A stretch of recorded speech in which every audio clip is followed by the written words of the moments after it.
Are Dragon Slayers any good in patch 5.0? Good doesn't cover it. Short of Gotrek himself, the Dragon Slayer hero isn't just good, he comes with critically needed hero abilities that strengthen the Dwarfs as a faction. A hero thus making himself essential should have the decency to be good, and this one is quite decent indeed as a solution to heavy, perhaps gigantic problems breaking through your lines. Recruited for 700 gold and 125 upkeep on paper by default, on Ultra you get 4,502 health base. Armor is of course 0, missile resistance 15%, spell resistance 35%, fire resistance 35 due to the whole dragon angle, leadership 100 and unbreakable, speed is 42, charge speed 48. Melee attack starts at 60. Attack interval is the standard 4, with a medium splash target size, so basic cavalry. Max target damage of 6, which means damage is somewhat focused. Melee defense starts at a healthy 50, with weapon strength given as 410, split between 110 base and 300 armor piercing, with a bonus versus large of a very nice 35. Charge bonus is 40, and mass is 1100. Now, aside from the Slayer immunity to weapon strength going down, such as from poison, the Dragon Slayer also has charge defense versus large, of great importance when doing the zero armor thou shalt stop here roll. As an embedded hero, the Dragon Slayer brings replenished troops, the usual benefits, but hey, Dwarfs didn't have a warrior priest style unit until now. This by itself makes the hero good, or rather, spectacular and essential for any serious campaign. Unless you have Felix, then it's superfluous. Spread control brings the usual benefits, or the usual difficulties in enemy provinces afflicting your foes. Assault units, assassinate, and assault garrison are the holy trinity of damage to foes, and Specialist reduces the cost of these abilities. For the yellow line, this is the same as Gotrek's, so I'm not going to dwell too much. Every aspect of the Dragon Slayer's fighting is improved, but notable is that physical resistance 10% and added foot speed are both possible on the way to Deadly Onslaught, so absolutely nothing bad to say about this.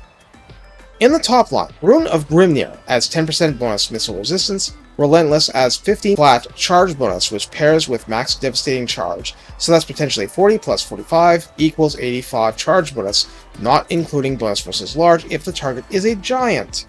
Ancestral Grudge is a 1 pip plus 8% weapon strength skill that supersizes to plus 15% against any green skin faction.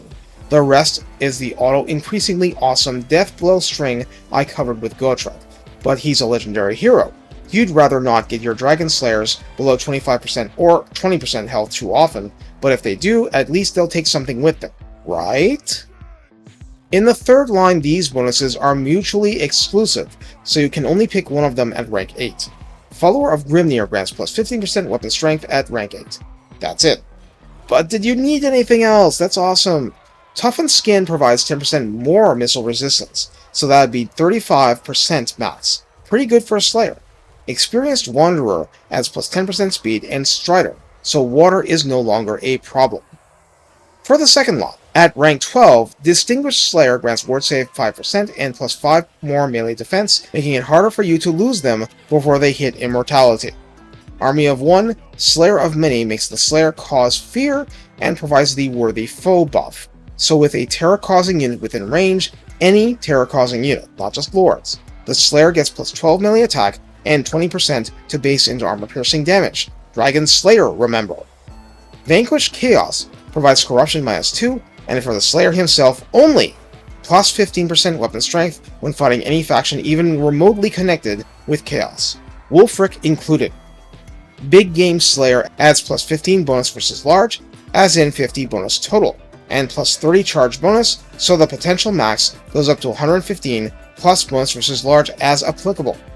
Finally, Dragon's Bane provides plus 10% weapon strength, full time, and the Colossal Strike ability, 90-second cooldown, 32-second uptime, providing immunity to CA! It's a Slayer, he doesn't need this! Where was I?